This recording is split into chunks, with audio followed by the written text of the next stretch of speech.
কোনো একটা বিল্ডিংয়ে কোনো একটা মানুষকে রেস্কিউ করতে যাচ্ছে।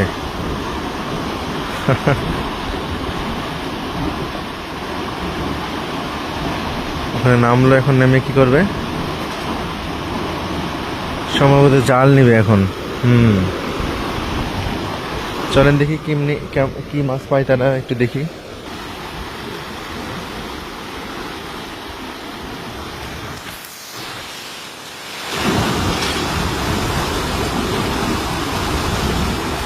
এখানে যে স্লিপারের মতো জায়গা আছে,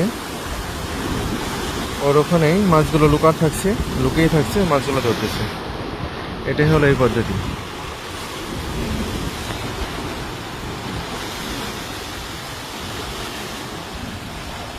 বাপরে বাপ, কি একটা অবস্থা!